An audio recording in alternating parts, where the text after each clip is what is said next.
Hello guys, what's going on? My name is Creighton Piper. Welcome back to another Crypto Answers episode.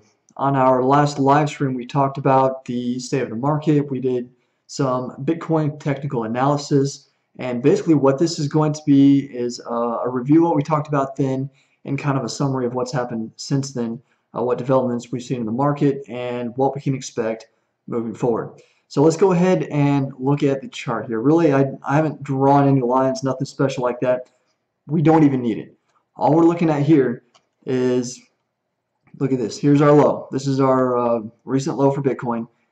Here we have a higher low, a higher low, a higher low, and that trend has continued, right?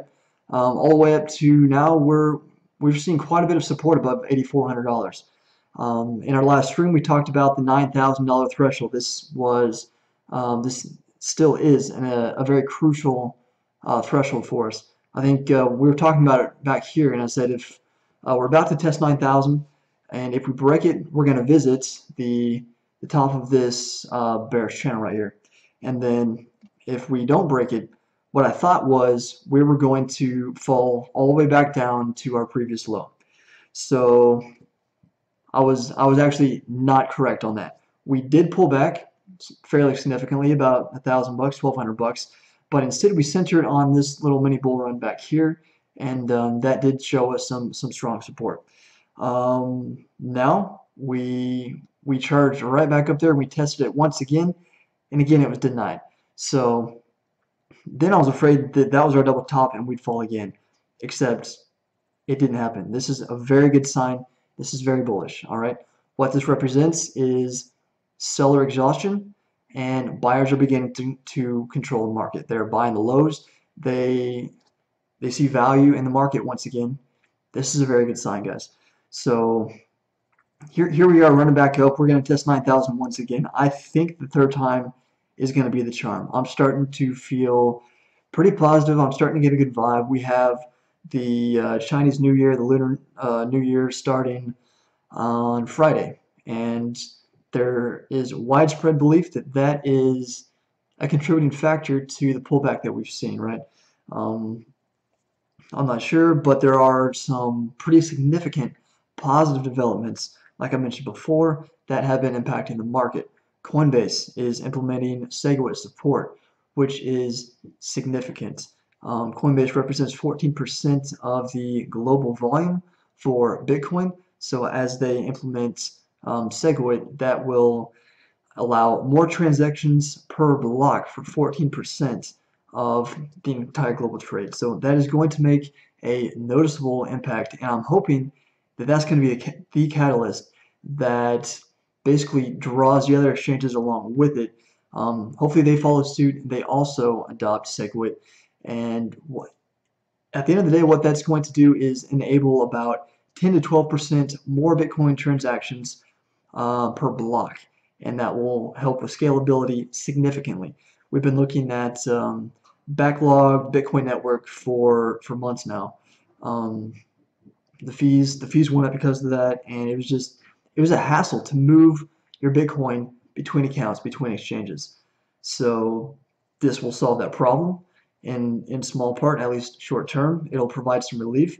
We're still waiting for Lightning to really save the day and really give the market the massive boost that we've been waiting for. But that's coming too, right? They're still testing it, and the tests have been going pretty well. But it's not. The adoption is essentially zero at this point. So we're still waiting on the adoption and some successful testing. So as we've been talking about this here, we have a nice green candle building there. We have a lot of support in through here now. So I think even if we do pull back off 9,000 again, we're only going to fall down to about where we are now, 8,700. I think that's going to be the new low. We'll still have more support there. Eventually, we're going to break 9,000 in the near term. Last stream I said February is going to be a good month for Bitcoin. I think we're going to see some gains before the end of the month. We still have a solid 2 weeks before then. I'm hoping that we test this trend line at least once before then, and I feel pretty confident at this point that we will, because this is some pretty positive development that we're watching. We're laying some strong a strong foundation for another bull run. So zooming out, let's look at more of the macro trend here. So here's the bearish channel that I've been talking about for weeks.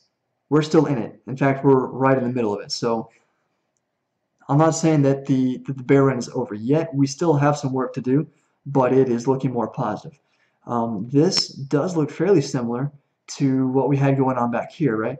So after this sharp decline, we had a pretty healthy rebound, and we traded predominantly sideways into the middle of the channel, and then we fell once again. So that could possibly be happening here. I mean, this, like I said, this does look similar. Healthy rebound. We're trading sideways, but I still think this is a little bit a healthier of a foundation. So also, some other dynamics have changed, like the Lunar New Year is coming to a close. We're beginning the year of the dog, which is actually considered unlucky, I believe. But I don't think the crypto market is going to be unlucky. I think that when Friday passes, that's going to provide some relief. We're going to start seeing some SegWit transactions as soon as Coinbase rolls that out, and it should be upwards and onwards. But we're gonna have to break 9,000. That's gonna be key. 9,000. Last stream I talked about how 12.5 was gonna be the key figure for the breakout that we're looking for. Now that we've traded sideways for quite some time, the breakout figure is gonna be lower. So I don't know how long we're gonna continue to trade sideways. Maybe to here-ish, just picking a random spot really. But then if we go upwards, it's gonna maybe 10.5. 10.5, 11,000, I think is going to be our new breakout point. We'll just have to see what develops. But this is our trend. We have to break out before we can truly say that the bear run is over with. Now I'd like to take you to some charts so I can more or less visually explain what I've been talking about. Here is our SegWit chart, right? This is transaction percentage of how many Bitcoin transactions that are being completed that are actually SegWit enabled, right? So here we have block 508,064. Genesis block was like 476,000 and change. So this does not date us back to the Genesis block, but it gets us pretty close. So we're looking at what, 13.5% there, and the trend has been upwards. Now we are sitting at 15.5%. So we are still seeing adoption, SegWit adoption. It's just painfully slow. When Coinbase joins the fray here, add 14% to that. Now we're looking at almost 30%. So almost 1 out of every 3 Bitcoin transactions will utilize SegWit, segregated witness. So our next episode, I'm gonna release this video hopefully tomorrow. It's late here I'm sorry. Right now, right here, it is late. So I'm going to have to edit this video tomorrow. Then hopefully I will shoot another video tomorrow, edit it the next day. So I guess it'll be 2 days. In 2 days, I should be releasing a video on segregated witness. This is not a new topic. There are videos out there, but it is becoming relevant once again as Coinbase rolls out the technology or support for the technology. So that's going to be our next video, and I'm going to explain this more in depth. But for now, let's go ahead and look at another chart. So here are SegWit transactions versus non-SegWit. SegWit is blue, non-SegWit is red.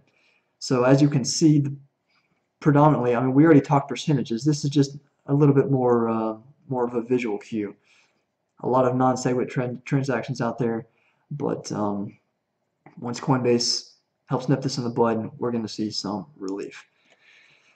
So like I said, Bitcoin trade, okay, I said 14%. It's actually 15.5%. I was close, but not on point. Coinbase represents 15.5% global trade volume for Bitcoin, so that's significant. Number 2 worldwide, and they're finally rolling out SegWit support. So this is going to be good. I'm pretty excited for it.